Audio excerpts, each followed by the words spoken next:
So I've already added the live water mixture to my oils. I master batch about 15 gallons of oil twice a week to keep up with the orders. This is about 900 put them in bars. soap, of course. So these are the Labradorites that I get. I absolutely love them, as you can tell. And I get about 100 to 120 or so at a time every couple of months. So I use the activated charcoal to make the black. Whenever I make black, I use activated charcoal. I don't really mess around with the mica anymore because it's really activated charcoal in that mica. And then we're going to use Radioactive by Mad Micas. I like to just use the green and the black for Scorpio.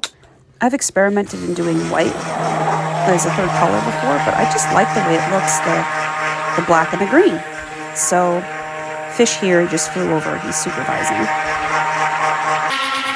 You can always tell when it's getting close to dinner time because the birds start to get active and come over and say, okay, Mom, where's the food? It's time to eat. It's when I generally tend to make soap too because the staff are leaving and I'm able to kind of focus and have my own space for 20, 30 minutes and have the studio to myself. And usually nobody's asking me questions at this time. Usually. Well, that's not actually true. My husband usually asks me what the hell's for dinner, but he doesn't actually ask me. He just sort of insinuates it because he knows it's sexist if he like just asks me.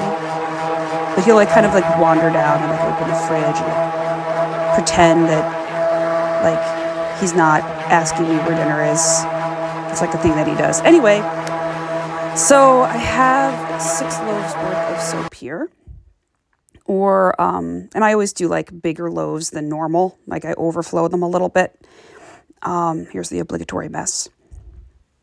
And this will make 6 loaves or about 60 bars. But because I'm going to make them a little bigger than usual, it's actually going to make 9 times 6. What is that? 56 bars? 54 bars? Something like that. I'm really not the best at math. I will be completely straight with you there. So I'm going to just use these standard cheap molds. It's what I usually use, to be honest. I have some tricks to keep the molds intact because they tend to fall apart if you guys have ever used these before. And I have about, I don't know, maybe 40 of these in the studio. I also have a heavy bottom pot there. It says tools and utensils over there. They're heavy bottomed so that, see that, so they don't fall over. Because if you put them in something light, they fall over and make a huge mess. And I've learned that the hard way. I'm sure you have too. So I'm going to pour in the black first. And I use plenty of activated charcoal to make this like a deep jet black. I like it to be really dark. I love bold colors. So I am not shy about my colorants. And I know that makes it more expensive to make and drives my costs up for sure. But to me, and maybe to a lot of you, a lot of this is about art. It's about creativity and expression. And I love deep, rich colors. It isn't just soap to me. It's a form of art. And with my art and chef background, I just can't even help myself. What can I say? Now, this green is just so stunningly beautiful. I wished at this point that I could have a camera person to get a better angle for you guys because I love watching the pour a little close up. And, you know, I live over at TikTok basically, and having a video that's got a nice perspective that brings the audience down to your level and close up does really well on TikTok. And this whole YouTube thing is pretty new for me. And so I appreciate you guys watching, and, you know, I'm learning YouTube. I'm not really a YouTube master, to say the least. I'm more of the 1-minute video type of person.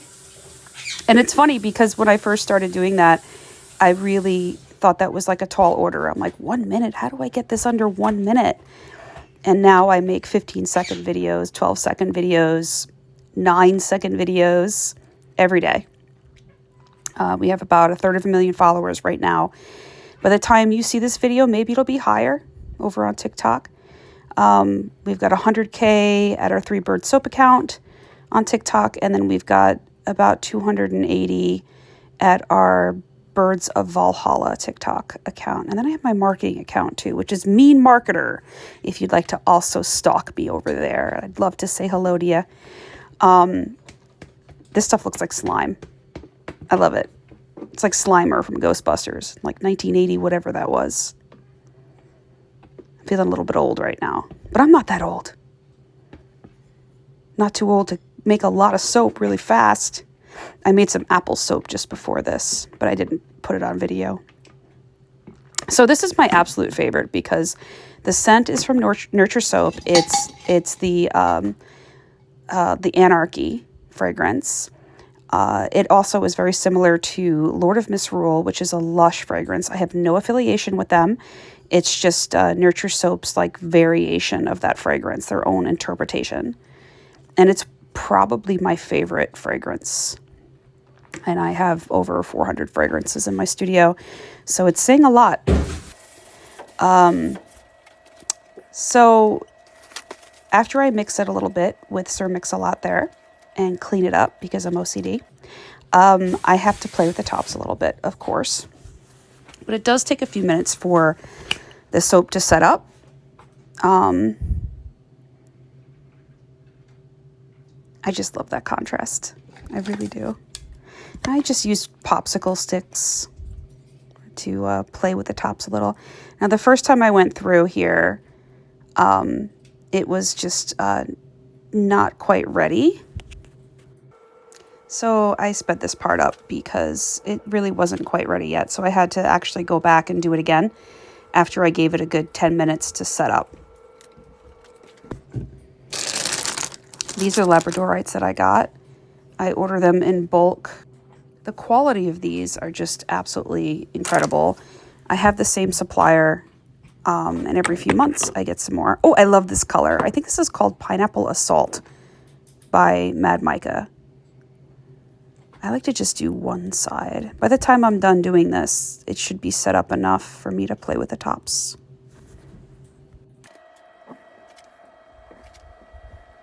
I just love that green, blue, yellow combination. Yep, perfect. Just enough time has passed. I'm just going to drag it over and pick it up. Just a little simple design. It kind of provides a nice contrast between the wet soap and the beautiful blue and yellow and green glitter.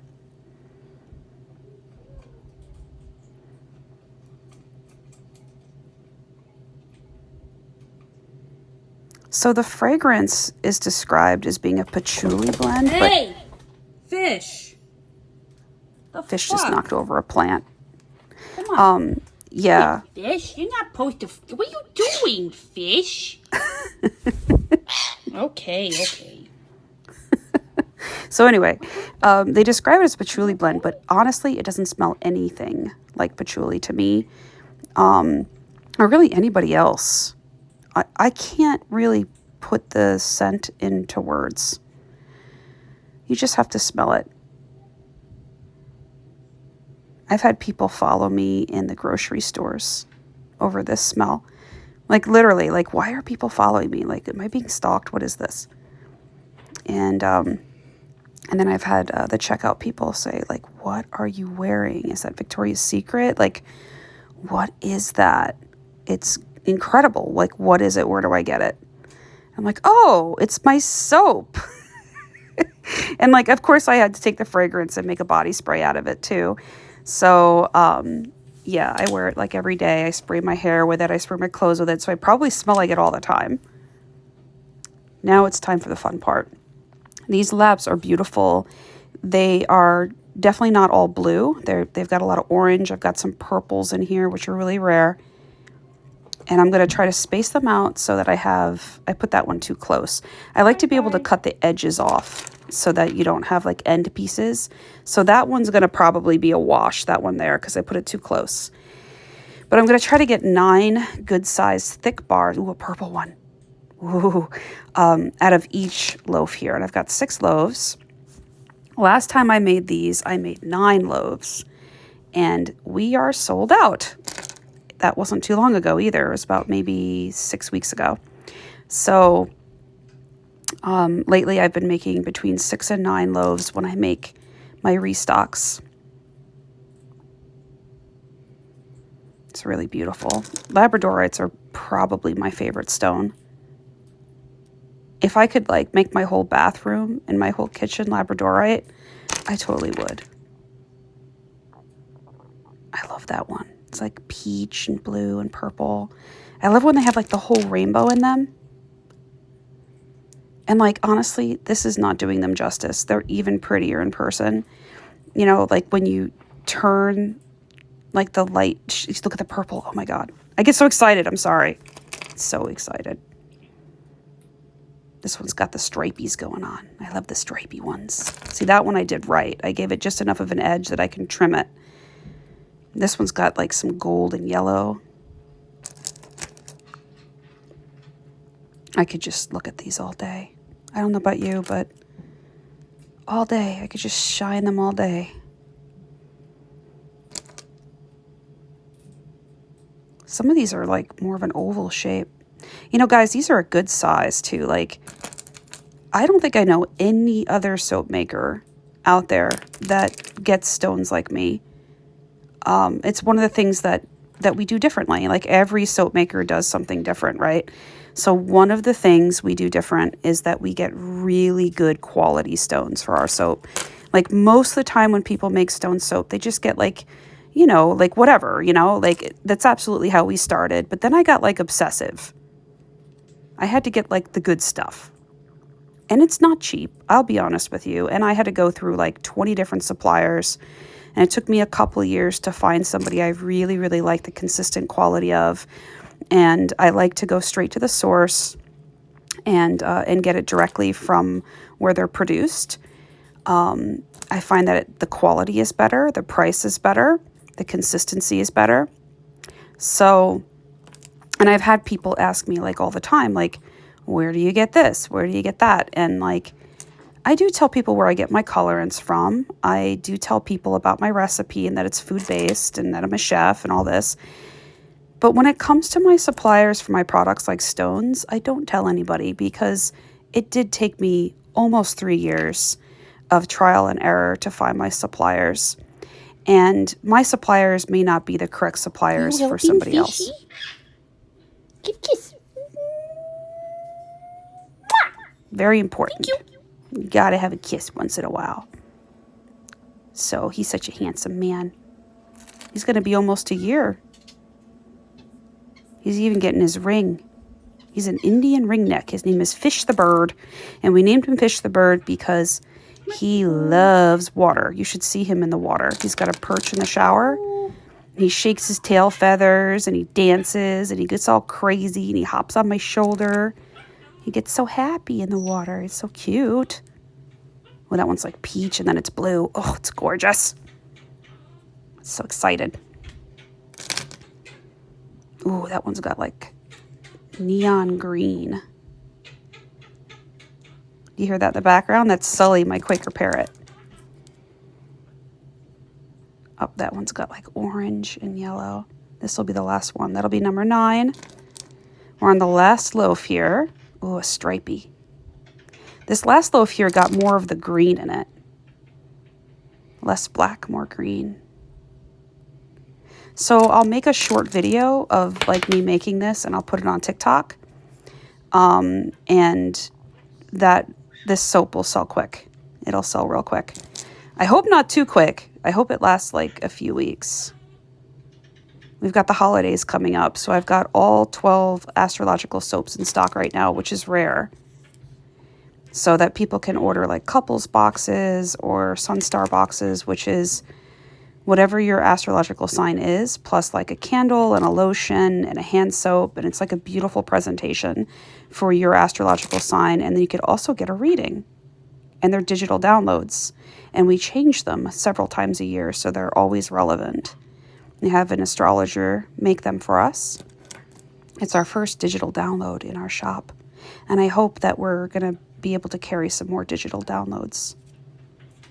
So there they are in all of their What glory. do you think, Wankas Bonkas?